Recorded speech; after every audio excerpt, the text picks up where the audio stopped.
I knew something was wrong the moment she said the word demolished. Not fined, not cited, demolished. And the strange part was she said it like she'd done it before. She stood at my gate like she owned the place, sunglasses on even though the sun had barely climbed over the trees yet, one hand resting on a clipboard, the other planted on her hip like she was posing for some HOA magazine cover nobody reads. Behind me sat the house, a big old 1920s colonial that had been abandoned for almost 40 years before I bought it. White columns, wraparound porch, creaky floorboards, the whole deal. The kind of place people slow their cars down to look at even if they pretend they're not curious. It had taken me 8 months to bring it back to life. 8 months of sanding wood, replacing beams, fixing windows by hand because the originals didn't exist anymore. 8 months of sweat, late nights, and more coffee than any human should legally consume. And now there she was, staring at it like it was already hers. "You have 24 hours to pay the HOA dues," she said, tapping her clipboard like a judge about to drop a sentence. "Or this property will be condemned and removed." Removed. Like the house was a dent in a car door. I laughed. I couldn't help it. Not a nervous laugh either. The real kind, the kind you do when someone tells a joke so ridiculous you assume they're messing with you. "Ma'am," I said, leaning against the gate. "This place has been abandoned since Reagan was president. There is no HOA." She smiled. Not a warm smile, more like the kind a dentist gives you before pulling a tooth. "There is now." She flipped the clipboard toward me like she was revealing a winning poker hand. "Pine Hollow Residential Association. Newly formed. All properties in this district are now under management." I looked down the road behind her. 3 houses. That was it. One boarded-up farmhouse. One double-wide trailer that had been leaning slightly to the left since the Bush administration. "And my place." "Management," I said slowly. "Of what, the dirt road?" Her smile didn't move. "You're already behind on dues," she continued. "Failure to comply results in enforcement action." Enforcement by who? That's when I heard the engine. A truck rolled up behind her, gravel crunching like someone chewing ice. It was one of those sheriff-style SUVs, white, black stripe on the side, light bar on top. The man who stepped out looked the part too. Tall. Boots. Hand resting near his belt like it had muscle memory. He walked up beside her like they'd rehearsed this moment in a mirror. "Morning," he said flatly. No smile. No nod. Just eyes scanning the house behind me. "This gentleman refusing to cooperate?" he asked her.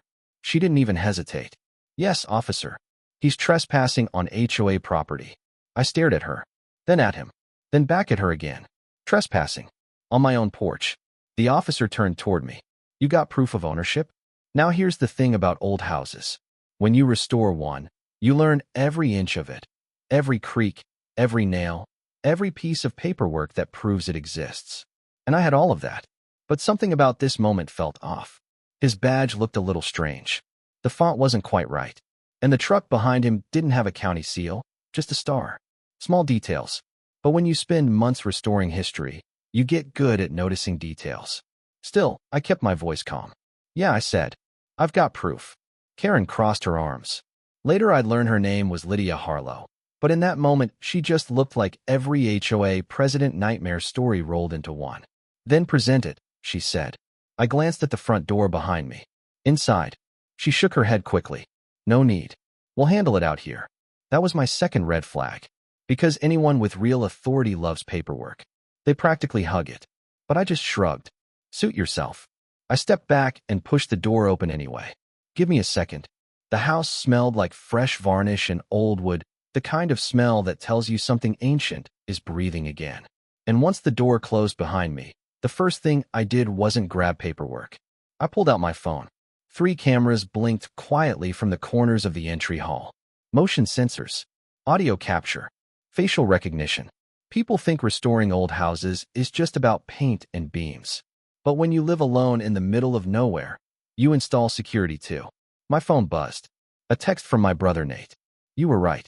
That HOA company doesn't exist in county records." I stared at the screen for a second. Then I looked toward the frosted glass of the front door. 2 shadows outside. One tall, one with hands on hips. Waiting. And then something else happened. Through the glass I saw Lydia tilt her head slightly, like she was signaling someone. The sheriff shifted his stance. His hand moved just close enough to his holster to send a message. Not paperwork. Intimidation. I felt a strange calm settle over me. Because when a bluff gets that obvious, the game changes. I opened the door halfway, held my phone casually at chest height. Recording. Lydia lifted a sheet of paper. "This property has been cited for structural violations," she announced loudly, like she was performing for an invisible crowd. "You must vacate immediately until HOA inspection is complete." I took the paper, looked at it for about 3 seconds. Then I laughed again, because whoever printed it had used the wrong county seal, and the date on the form was 2 years old. "Nice try," I said quietly. Her smile vanished. "Excuse me." I held up the paper. "This seal is blurry. The font doesn't match county documents. And this date," I tapped the corner, "is from 24 months ago." The fake sheriff stepped closer. "You calling this fraudulent?" I leaned against the doorframe. "No," I said. "I'm calling it lazy." Lydia's eyes flashed. "You either pay the dues now, or we escalate this to court." "How much?" $42,000. For a moment I thought she might be joking again. 42,000. For a road that barely deserved the name road. But then the fake sheriff crossed his arms and said something that made the whole situation finally make sense. "You said this guy was a squatter." A squatter. So that was the story they'd prepared. And Lydia, for the first time, looked slightly unsure. Which is when I decided to stop playing along. "You two really should have done your homework," I said. "Because before I started restoring this house," I pointed to the brass plaque beside the door, "I registered it with the State Historical Preservation Trust." The sheriff blinked. "What?" "That means any legal action involving this property goes through the state." I held up my phone. "And everything you've said for the last 10 minutes is already being uploaded to my attorney's cloud server." Silence. Lydia's confidence cracked just a little. Not enough for panic, but enough to see the gears spinning. And right then, from down the road, another engine started approaching. Fast. Dark SUV. No plates. And for the first time since she walked up my driveway, Lydia Harlow looked genuinely nervous. The SUV didn't slow down until it was halfway up my driveway. Gravel sprayed behind it like it had somewhere urgent to be, and the engine cut off with that low mechanical sigh you hear from heavy government vehicles. The windows were dark enough you couldn't see inside, and for a second nobody moved. Lydia noticed it first. Her head snapped toward the road, and that confident posture she'd been holding all morning suddenly loosened, like someone had pulled the pins out of it. The fake sheriff noticed too. He shifted his weight, not toward me, but toward the SUV. That told me everything. Because when a real cop sees another police vehicle pull up, they usually relax a little. This guy looked like he was calculating escape routes. The driver door opened. Boots hit gravel. Then a voice, calm and steady. The kind of voice that carries authority without trying too hard. "Ma'am, step away from the homeowner." Lydia froze. Slowly, she turned. The man walking up the driveway looked nothing like the guy beside her. Different uniform, different posture. And the badge. Well, even from 20 feet away, I could tell that one was real. He stopped about 10 yards from us. Sheriff's jacket, county patch, and the kind of expression that says he already knows how the story ends. "Sheriff Daniel Mercer," he said, holding up the badge briefly. Then his eyes slid to Lydia. "Mind telling me what's going on here?" Now Lydia recovered fast. I'll give her that. She straightened her shoulders and pointed straight at me like she'd been waiting for this moment. "Officer, thank goodness you're here. This man broke into an abandoned property and refuses to comply with HOA regulations." She said it so smoothly you'd almost believe it if you hadn't been standing there 5 minutes earlier. But Mercer didn't even look at me. He just stared at her. Then slowly, he exhaled through his nose. "Lydia Harlow," he said. Her expression twitched. "You've been busy." That was the first moment the mask really cracked. "Excuse me," she said. Mercer reached into the SUV and pulled out a thin folder. Not thick, just enough pages to ruin someone's day. "We've been tracking complaints across 3 counties, he said calmly. Fake homeowner associations, fraudulent property notices, extortion threats. He opened the folder. Inside were printed photos, security footage, documents, and Lydia's face was in almost all of them. Her mouth fell open. "That's ridiculous." Mercer flipped one of the photos toward her. It showed a roadside sign. HOA notice, property violation. And right there beside the sign, placing it into the dirt, was Lydia. Same sunglasses, same haircut, same posture. "That's not me," she said quickly. Mercer raised one eyebrow. Then he turned the folder around. Another photo. Her and the fake sheriff standing beside a different house, posing like a couple of local officials doing inspections. Except the uniform patches were crooked. And the badge, the one the guy beside her was wearing right now, was exactly the same one in the picture. The fake sheriff stiffened. "You don't have proof that's us," he said. Mercer smiled slightly. "Oh, we do." He tapped the tablet in his hand. A video started playing. Clear as day. Lydia stapling fake notices onto mailboxes. The same man beside her, wearing that same uniform, taking pictures like it was official business. And the timestamps stretched back months. Across different towns, different houses. Same scam. Lydia's face went pale. For a moment, nobody spoke. Even the wind seemed to stop moving through the trees. Finally, I folded my arms and leaned against the porch railing. "You picked the wrong house," I said. She turned toward me so fast her sunglasses slipped down her nose. "You set me up." I laughed. That actually made me laugh harder than anything else she'd said all morning. "Set you up?" I said. "You walked onto my property, threatened to demolish my house, demanded $42,000, and brought your boyfriend dressed like a sheriff." Her jaw clenched. "He's not my..." Mercer cleared his throat. "Actually," he said calmly, flipping another page in the file, "he is." He looked directly at the man. Evan Pierce. Construction background. Minor fraud charges 6 years ago. Currently unemployed. Pierce's hand twitched near his belt. Not reaching for a weapon, more like the reflex of someone realizing they've been caught. Mercer noticed. His voice hardened a notch. "Don't." Pierce slowly lifted both hands away from his belt. For a second, I thought the whole thing was over. Cuffs. Back seat. End of story. But Lydia wasn't done. She looked around quickly, like someone counting pieces on a chessboard. Then she smiled. Not the smug smile from earlier. This one was colder. "You think this is just us?" she said quietly. Mercer narrowed his eyes. "What does that mean?" Before she could answer, something happened behind the house. An engine roared to life. Not the SUV. Something bigger. A pickup truck. It was parked somewhere behind the tree line where the old service road runs. The tires spun hard, gravel spraying into the woods as it tore down the back path. Mercer turned instantly. "Damn it." 2 deputies jumped out of the SUV and sprinted back toward their vehicle. "Go," Mercer barked. Within seconds, the driveway exploded into motion again. Engine starting, doors slamming, tires crunching over gravel. Lydia watched them go, and then she laughed. Soft, almost impressed. "You've got no idea what you stepped into," she said. Mercer grabbed her wrist before she could move. "Oh, I think I do." He pulled a pair of cuffs from his belt. But right before they clicked shut, Lydia leaned toward me slightly, close enough that only I could hear her. "You should check your house." Then the cuffs snapped closed. Mercer read her rights. Pierce was already being pushed toward the SUV, but her words stuck in my head like a splinter. "Check your house." I turned slowly toward the front door. Something felt wrong. Not dramatic wrong. Just off. Like when you walk into a room and instinct tells you something moved while you were gone. The door. It was open. Just a couple inches. I was sure I had shut it. Locked it. Mercer noticed the way I was staring. "What is it?" he asked. "I locked that." He followed my gaze. The deputies paused. Mercer didn't hesitate. "Stay here," he said. But I was already moving. The porch boards creaked under my boots as I pushed the door open slowly. Inside the house, the air felt different. Still smelled like varnish and fresh paint.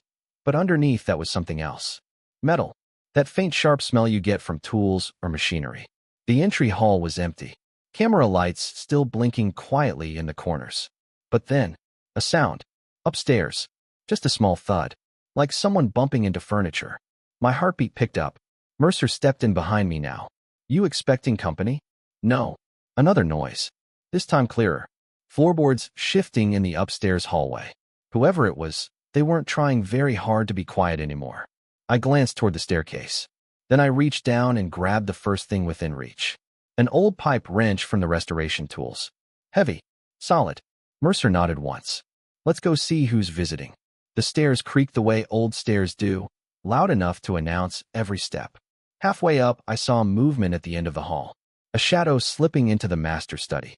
That room made my stomach drop. Because that's where I kept everything. The original house blueprints. Permit documents. The restoration records. If someone wanted to fake ownership, that room would be a gold mine. We stopped outside the door. It was half closed. Mercer placed a hand on the frame. "Ready?" he whispered. I tightened my grip on the wrench. Inside the room, something scraped against the floor. Then Mercer pushed the door open, and the man inside bolted straight toward us. The man hit the doorway like a linebacker breaking through a line. For half a second, all I saw was movement, dark jacket, gloved hands, something metallic swinging in his grip. Instinct took over before my brain had time to catch up. I swung the wrench sideways, not even aiming for anything specific, just trying to stop the momentum. Metal hit metal. There was a loud crack, and the object in his hand clattered across the hallway floor. A flashlight, heavy-duty, the kind contractors use. He cursed under his breath and tried to shove past me, shoulder first, but Mercer was already moving. The sheriff grabbed his jacket collar and yanked him backward so hard the guy stumbled into the hallway wall. "Don't move," Mercer barked. The man froze for a split second, then tried anyway. Bad choice. Mercer slammed him down onto the wooden floor with the kind of practiced efficiency you only see from someone who's done it 1,000 times. Knees on the man's back, wrists twisted behind him, cuffs out. Click. Just like that. The whole fight lasted maybe 5 seconds. But my heart was still pounding like I'd just run a mile uphill. The guy struggled once more before giving up, breathing hard against the floorboards. Up close I could see he was wearing the same fake uniform style Lydia's boyfriend had, cheap badge clipped onto the chest, patches stitched on crooked. "Another sheriff?" I muttered. Mercer shook his head. "Another idiot." He hauled the man to his feet. "Name?" The guy hesitated. Mercer tightened the cuffs slightly. "Name?" "Caleb," the man said finally, voice rough. "Caleb Turner." I leaned against the hallway railing, catching my breath. "You mind telling us why you're rummaging around my house, Caleb?" He looked between Mercer and me, then down the hallway toward the staircase like he was calculating if another escape attempt was worth the pain. It wasn't. "Karen said the place was empty," he muttered. "Karen," Mercer said. He meant Lydia, obviously, but hearing him say it out loud confirmed something. They had a whole crew. Caleb swallowed. "She said the owner was just some squatter fixing the place up, that nobody would notice if we grabbed a few things." "Grabbed what things?" I asked. His eyes flicked toward the study behind him. Mercer and I both followed that glance. The study door was wide open now. Papers scattered across the floor. A drawer pulled halfway out. Someone had been searching. Mercer pushed Caleb into a chair and stepped inside the room. I followed him. The study had always been my favorite room in the house. Tall windows. Shelves built into the walls. A big wooden desk that had somehow survived a century of storms, neglect, and termites. But now the floor was littered with blueprints and old documents. Mercer crouched near the desk. "Looking for ownership records," he said quietly. "Or something better." Caleb shifted in the chair behind us. "You don't understand," he said. Mercer didn't look up. "Then explain it." There was a long pause. The kind where someone's deciding how much truth is safe to tell. Finally, Caleb spoke again. "It's not just fake HOA stuff." I crossed my arms. "Enlighten us." He nodded toward the basement door down the hallway. "The houses. What about them?" I asked. "The abandoned ones," he said. "They're perfect. Nobody watching them. Paperwork lost. Owners moved away or dead." Mercer stood slowly. "Go on." Caleb exhaled. "Karen, Lydia, whatever she calls herself, she finds them. Old properties nobody cares about anymore." Then he looked straight at me. "Your house wasn't supposed to be one of them." I frowned. "What does that mean?" "It was empty for decades," he said. "Perfect setup. Fake HOA notices scare off anyone nearby. We file fake documents, transfer titles through shell companies, then flip the land before anyone realizes." Mercer's eyes narrowed. "Real estate fraud." Caleb nodded. "Big money too." For a moment the room was quiet again. Then Mercer said something that made the hair on my neck stand up. "How many houses?" Caleb hesitated. "Dozens." I let out a slow breath. "Dozens. Across counties. Maybe states." And suddenly the story made sense. The threats, the fake notices, the intimidation. It wasn't about $42,000. It was about land. Mercer pulled out his radio. "Unit 4, return to the property. We've got another suspect and possible evidence on site." Static crackled back with a quick acknowledgement. Then he turned to Caleb. "Basement," Mercer said. "What's down there?" Caleb didn't answer, which was answer enough. We walked downstairs together. Mercer first, then Caleb in cuffs, then me behind them. The basement still smelled like fresh concrete and sawdust from the renovations I'd been doing. But something else caught my eye immediately. One of the walls looked different, newer. I'd rebuilt part of the basement months earlier after discovering some water damage, but this section wasn't mine. The drywall seam was too clean. Mercer noticed too. He walked over and tapped it with his knuckles. "Hollow." "Step back," he said. I grabbed a pry bar from the tool bench. 2 pulls, and the drywall cracked open. Behind it sat a metal lockbox. Not huge, but heavy. Mercer lifted it carefully onto the floor.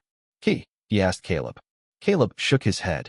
Mercer didn't bother asking again. He pried the lid open with the crowbar. Inside were stacks of documents. Titles, property deeds, HOA charters, blank violation notices. Dozens, maybe hundreds of them. Each one ready to be filled in with some unlucky homeowner's address. Mercer whistled quietly. "Well, I'll be damned." He flipped through the papers. Shell company names, forged county stamps, even pre-written foreclosure warnings. This wasn't some small-time scam. This was a full operation. The basement suddenly felt colder. "You realize," Mercer said, looking at me, "you just helped us uncover a multi-million-dollar fraud scheme." I set the pry bar down slowly. "Funny," I said. "All I wanted was a quiet place to restore an old house." Mercer chuckled. "Looks like the house had other plans." Upstairs we heard engines returning. The deputies were back. Within minutes Caleb was being escorted out to the SUV. Lydia and Evan were already in the back of another vehicle, faces pale now that the story had unraveled. As they drove away, the property grew quiet again. Just wind moving through the trees, the porch boards creaking like they always had. A week later things felt almost normal. Almost. A local news van parked out front one afternoon while the sun was dropping behind the oak trees. A reporter stood on the porch beside me finishing her segment. "And the homeowner who restored this century-old property ended up restoring justice in the process," she said into the camera. The red recording light blinked off. She smiled. "Quite a story." I shrugged. Didn't feel like a story at the time. More like a headache. After she left, the driveway finally emptied again. Just me, the house, and the quiet countryside the way I'd imagined it when I first bought the place. I leaned against the porch railing and looked at the columns glowing in the evening light. 8 months of work, thousands of nails, hundreds of hours sanding old wood. All of it worth it. Because Lydia had been wrong about one thing. This house wasn't abandoned. It was waiting for someone stubborn enough to bring it back. The American flag I'd hung on the porch fluttered in the breeze. And for a moment, everything felt peaceful again. But here's the thing I keep thinking about. Caleb said they'd targeted dozens of houses. Maybe more. Which means there are probably still people out there dealing with the mess they left behind. Fake notices, fraudulent claims, years of legal cleanup. And it makes me wonder how many scams like that slip by unnoticed. Because if Lydia had picked a house that wasn't being restored, if nobody had cameras or paperwork ready, that house might have disappeared on paper without anyone realizing. So now I'm curious what you think. If someone walked onto your property claiming authority, threatening fines, eviction, demolition, would you question it? Or would you assume they were telling the truth? And more importantly, where do we draw the line between community rules and plain old intimidation? I'd really like to hear your take. Drop your thoughts in the comments. Because after everything that happened here, I'm starting to think this kind of story might be a lot more common than people realize.